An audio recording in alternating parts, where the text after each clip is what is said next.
Hello, welcome to RG institute YouTube channel. मैं प्रदीप चौधरी आपका बहुत बहुत स्वागत करता हूं। हम लोग अध्याय पहला पढ़ रहे थे। पहला अध्याय था जीव जगत, जिसको हमने मुख्यतः 4 भागों में बांटा था कि जीव क्या होते हैं, जैव विविधता, वर्गीकृत श्रृंग और वर्गीकृत सहायता साधन, जिसमें से हम पहला पढ़ चुके थे कि सजीव क्या होते हैं, सजीव के लक्षण क्या होते हैं, ये हमें पढ़ चुके थे। आज स्टार्ट कर रहे हैं जैविकता क्या होती है, यानी बायोडाइवर्सिटी क्या होती है। तो बच्चों, आप सबने देखा होगा कि हमारे आसपास कई प्रकार के जीव होते हैं, जैसे कुत्ता होता है, भैंस होती है, बकरी होती है। तो जैविकता का मतलब होता है अनेक जीवों का पाया जाना। जैविकता यानी बायोडाइवर्सिटी का मतलब होता है अनेक जीवों का पाया जाना, यानी प्रकृति में बहुत सारे जीव मिल रहे हैं जो क्या निर्मित कर रहे हैं, जैविकता निर्मित कर रहे हैं। और ऐसा माना जा रहा है कि प्रकृति में 1,70,00,000 जीव उपलब्ध है। जो हमारी प्रकृति है उसमें 1,70,00,000 जीव क्या है, उपलब्ध यानी अवेलेबल है, जिनमें से 1.25 करोड़ जंतु है। जिनमें से क्या है 1.25 यानी 1.25 क्या है, जंतु है, जबकि 50 लाख क्या है, पादप है। जो 50 लाख है वो क्या है, पादप है। प्रकृति में इतने सारे जीव हैं, उनको बांटा गया होगा, उनको नाम दिया गया होगा, उनकी पहचान की होगी। इन सभी के अध्ययन के लिए विज्ञान की एक शाखा की उत्पत्ति हुई है, जिसका नाम है वर्गीकी। क्या नाम है जिसका? वर्गीकी या टैक्सोनॉमी। यानी ऐसी विज्ञान की ऐसी शाखा जिसके द्वारा जिसके द्वारा क्या करते हैं, हम मुख्यतः 3 बिंदुओं का अध्ययन करते हैं। पहला है पहचान, जिसे हम इंग्लिश में आइडेंटिफिकेशन बोलते हैं। दूसरा है नामकरण, नोमेनकल्चर, और वर्गीकरण यानी क्लासिफिकेशन। तो विज्ञान की ऐसी शाखा जिसके द्वारा हम मुख्यतः 3 बिंदुओं का अध्ययन करते हैं, यानी जीवों की पहचान करते हैं, इसके बाद उनका नामकरण करते हैं और फिर उनका वर्गीकरण करते हैं। ऐसे विज्ञान को क्या कहते हैं, हम वर्गीकी या टैक्सोनॉमी कहते हैं। और जो ये वर्गीकी या टैक्सोनॉमी है, इसके जनक कौन है? इसके जनक है यह अरस्तु। कौन है? वर्गीकी या टैक्सोनॉमी के जनक है अरस्तु। और जो वर्गीकी शब्द है, ये शब्द दिया है APD कंडोले। ये शब्द जो वर्गीकी या टैक्सोनॉमी शब्द है, ये किसने दिया था? APD कंडोले।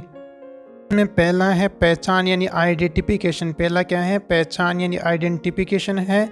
हम एक वैज्ञानिक है, हमने एक की खोज की। हम एक वैज्ञानिक है तो हमने क्या की? एक जीव की खोज की, जिसके हमने लक्षण देखे। जिसमें क्या देखे? हमने लक्षण देखे जो कि है परपोषिकीय और बहुकोशिकीय है। बहुकोशिकीय 2 लक्षण हमको दिखाई दिए। ये दोनों लक्षण किसके हैं? यानी परपोषी और बहुकोशिकीय लक्षण किसके हैं? यानी जंतु के हैं। लक्षण किसके प्राप्त हुए? हमने जंतु के है। तो हमने इसको पहचान कर ली कि ये एक जंतु है। इसके बाद में नामकरण यानी वैज्ञानिकों के द्वारा उस जीव को या उस जंतु को नाम दिया जाता है। इसके बाद में उसका वर्गीकरण किया जाता है। यानी हमने एक जीव है उसकी खोज की, उसने दूसरे जीवों से तुलना करके अलग अलग वर्गों में क्या होता है, बांटा जाता है। इसके बाद में हम देखते हैं वर्गीकरण के आधार पर वर्गीकी को 2 भागों में बांटा गया है। जो वर्गीकरण है उसके आधार पर जो वर्गीकी है, टैक्सोनॉमी है, उसको मुख्यतः 2 भागों में बांट दिया गया है यहाँ पर। जिसमें फर्स्ट है प्राचीन वर्गीकी। फर्स्ट क्या है? प्राचीन वर्गीकी। और जो सेकंड है उसे बोलते हैं हम आधुनिक वर्गीकी। वर्गीकरण के आधार पर वर्गीकी को कितने भागों में बांटा गया है? 2 भागों में बांटा गया है। फर्स्ट है प्राचीन वर्गीकी, सेकंड है आधुनिक वर्गीकी। जिसमें प्राचीन वर्गीकी है, इसमें सबसे पहले हम क्या करते हैं, जंतु की पहचान करते हैं। यानी हमने एक जीव है उसको खोजा है, उसकी क्या करते हैं, हम पहचान करते हैं कि ये एक पादप है या जंतु है। उसके बाद में उसका क्या करते हैं, नामकरण करते हैं। उस जो जीव है उसको सबसे पहले तो हमने पहचान कर ली कि ये एक जंतु है। उसके बाद में उसका क्या करते हैं, नामकरण करते हैं। इसके बाद में उस जंतु का क्या करते हैं, वर्गीकरण यानी अन्य जो जंतु है, जीव है, उसको अन्य जीव या जंतुओं से तुलना करके क्या करते हैं, उसका वर्गीकरण करते हैं, उसे अलग अलग वर्गों में रखते हैं।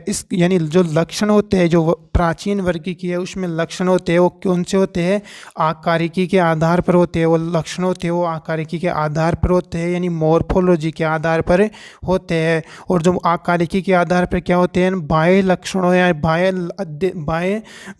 अध्ययन करेंगे, यानी बाह्य लक्षणों का अध्ययन करेंगे। आनुवांशिक नहीं देख रहे हैं हम इसमें, जैव रासायनिक अभिक्रिया भी नहीं देख रहे हैं, इसमें केवल हम बाह्य अध्ययन यानी बाह्य लक्षणों का अध्ययन करने वाले हैं। जिसमें और आगे हैं सेकंड आधुनिक वर्गीकी। आधुनिक वर्गीकी में हम सबसे पहले वही काम करने वाले हैं, पहचान करने वाले हैं कि हमने जो जीव खोजा है वो जंतु है या पादप है या कोई सूक्ष्म जीव है।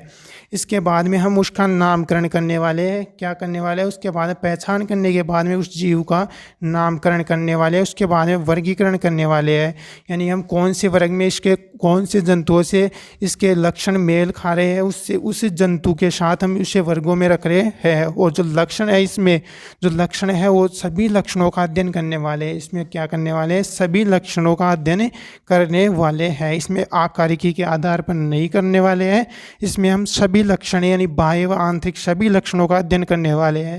यानी आनुवांशिक लक्षण, रासायनिक अभिक्रियाएं और जो सभी लक्षण होते हैं उन सभी का अध्ययन इसके आधुनिक वर्गीकरण के आधार पर करने वाले हैं। इसके बाद में हम देखते हैं वर्गीकरण विज्ञान। वर्गीकरण विज्ञान या सिस्टेमेटिक क्या होता है, यानी वर्गीकरण विज्ञान या सिस्टेमेटिक क्या होता है।